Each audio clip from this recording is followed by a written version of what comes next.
Это актуальное интервью в студии. Петр Васильев. Здравствуйте. Основными задачами пожарной охраны являются организация осуществления профилактики пожаров, спасение людей и имущества при пожарах, оказание первой помощи, также организация и осуществление тушения пожаров и проведение аварийно-спасательных работ.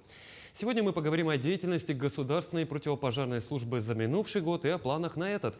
Гость нашей студии Руслан Босиков, начальник Государственной противопожарной службы Республики Саха-Якутия. Руслан Захарович, здравствуйте. Здравствуйте. Ну, давайте начнем с главного. Что на сегодня представляет из себя Государственная противопожарная служба? Наше учреждение на сегодняшний день является одним из самых боеспособных структур в системе предупреждения и ликвидации чрезвычайных ситуаций. В настоящее время в населенных пунктах республики, в том числе в городе Якутске, у нас создано 153 подразделений и со штатной численностью 2716 человек.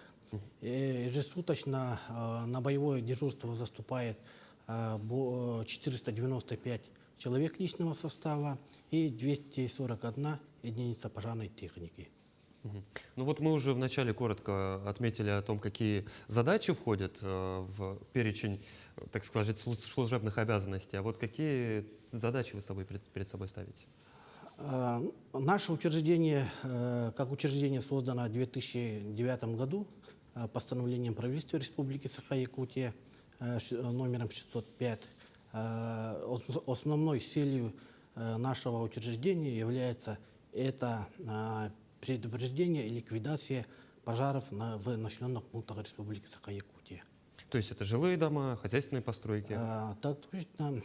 Мы в своей деятельности взаимодействуем с Главным управлением МЧС России по Республике Саха-Якутия, федеральными органами государственной власти, исполнительными органами Республики Саха-Якутия и муниципальными образованиями Республики Саха-Якутия. То есть тушение лесных пожаров в ваши полномочия не входит до тех пор, пока они не приближаются к жилым домам? При угрозе населенных пунктов мы привлекаемся на тушение лесных пожаров. Руслан Захарович, я предлагаю тогда поговорить о пожароопасной обстановке на сегодняшний день. Вот как обстоят дела ко второму месяцу 2024 года? На сегодняшний день у нас полным ходом идет подготовка к пожароопасному сезону. У нас на территории Республики Саха-Якутия во всех наших подразделениях созданы нештатные группировки. Численность этих группировок составляет 285 единиц личного состава и 21 единица техники. Это специальная техника для тушения лесных пожаров на базе автомобиля УАЗ. Но вот если говорить о пожарах в жилых домах, мы пережили новогодний период, традиционно один из самых пожароопасных. Как в этом году с этим дела обстоят?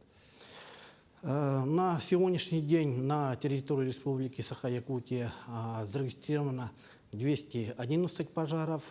Если сравнить аналогичным периодом прошлого года, снижение на 14%.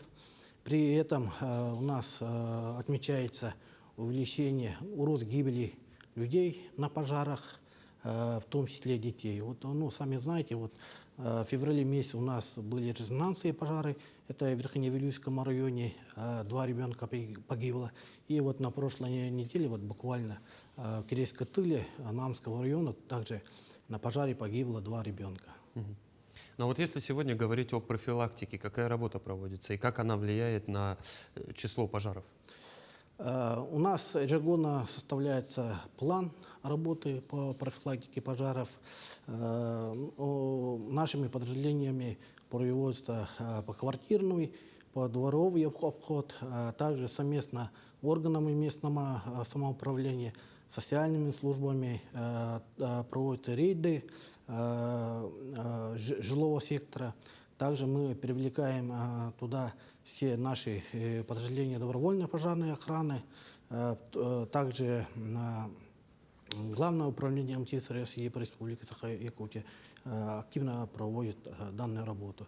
Также в муниципальных образованиях у нас созданы пожарно-технические комиссии, ими руководят главы муниципальных образований, проводятся рейдовые мероприятия пожарно-техническими комиссиями. Мгм.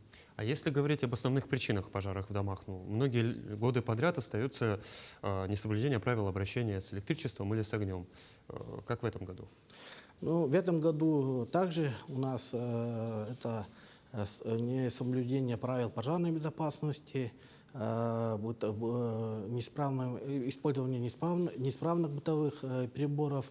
Также детская шалость у нас отмечается в этом году. Мгм. Добавилось уже неосторожное обращение с огнем с детьми. Да. То есть профилактику уже нужно проводить внутри семьи самими родителями. Да, внутри семей, самими родителями, дошкольных, школьных учреждениях надо проводить данную работу. Руслан Захарович, несколько лет подряд у нас уже действует акция «Предупреди пожар, установи АДПИ». Вот что такое, что за прибор этот АДПИ, как он работает и самое главное, как присоединиться к этой акции?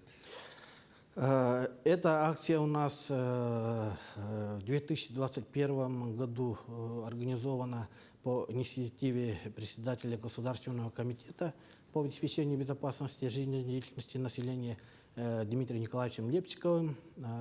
На сегодняшний день силами подразделения пожарной охраны установлено автономные дымовые пожарные извещатели более 5000 семей нашей республики. Хотел бы отметить, что данная работа очень хорошо организована в Сунтарском районе. Вот в течение 2-3 лет в данном районе за счет бюджета муниципальных образований района закуплены автономные дымовые пожарные извещатели. Ну, сам автономный дымовой пожарный извещатель на сегодняшний день самый эффективный прибор. Он при задымлении помещения, устанавливается в помещении, при задымлении срабатывает. И, возможно, если человек, например, ночью спит, при срабатывании человека разбудит, и, возможно, человек спасется. Такие у нас ситуации уже отмечены. Это в Абыйском, Верхоневилюйском, Сунтарском районах. Да, вот при срабатывании данного прибора люди спаслись от пожара. Мгм. А устанавливают его самостоятельно те, кто принимает участие в акции, или приезжают специалисты? Самостоятельно люди, которые участвуют в данной акции, любой человек может установить данный прибор. Прибор работает с батарейкой типа Корона. Хватает где-то на год. Мгм. Руслан Захарович, это, я так понимаю, эти приборы можно установить как в частных владениях, так и в общедомовом имуществе, допустим, в подъезде В подъезде тоже можно установить. жилых многоквартирных домов. Да. Тогда я предлагаю поговорить еще раз про мероприятия, которые проводятся в рамках подготовки к пожароопасному сезону этого года. Вот какие работы вы ведете?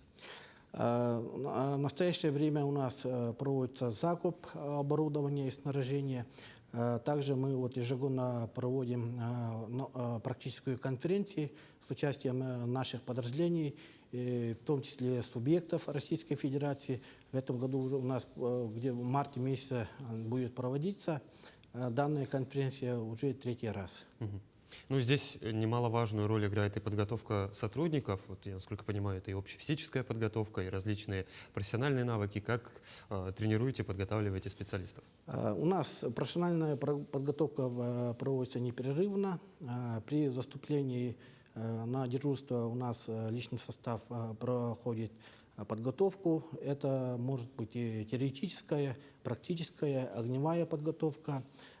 Также у нас работники проходят повышение квалификации в Северо-Восточном федеральном университете. У нас заключено соглашение с университетом. Также наш личный состав проходит обучение в высших учебных заведениях. Это в Москве Академия государственной противопожарной службы, а также в Санкт-Петербурге университет государственной противопожарной службы. Мы в начале вашего с нами диалога упомянули, что Государственная противопожарная служба также занимается проведением аварийно-спасательных работ. Вот хотелось бы узнать какие-нибудь интересные практики. Аварийно-спасательная работа у нас в основном связана с тушением пожаров, но при этом я хотел бы отметить, что у нас в сельской местности, например, кроме наших подразделений, других таких специализированных организаций нету, поэтому наши подразделения, наши ребята постоянно привлекаются на аварийно-спасательных работах и поисково-спасательных работах. Во всех мероприятиях мы участвуем. Ну, безусловно, ваша сфера деятельности пересекается напрямую с представителями МЧС России. Вот как гражданинам позвонить именно в государственную противопожарную службу, как не запутаться в условиях чрезвычайной ситуации? Все мы знаем телефон 01. На сегодняшний день у нас у всех сотовые телефоны. Можно позвонить в 101. Также единый телефон спасения — это 112. Руслан Захарович, какие в этом году мероприятия уже профессионального плана вы бы отметили, что ожидает? Профессионального плана, будем говорить, что мы в этом году я выше сказал, что у нас конференция планируется, да. Также в мае месяце будет проводиться командно-штабные учения по подготовке к пожароопасному сезону. Также у нас ежегодно сезонные мероприятия проводятся. Это разные акции, социальные акции, да, разные операции. На сегодняшний день у нас уже полмесяца проходит акция «Безопасный гараж».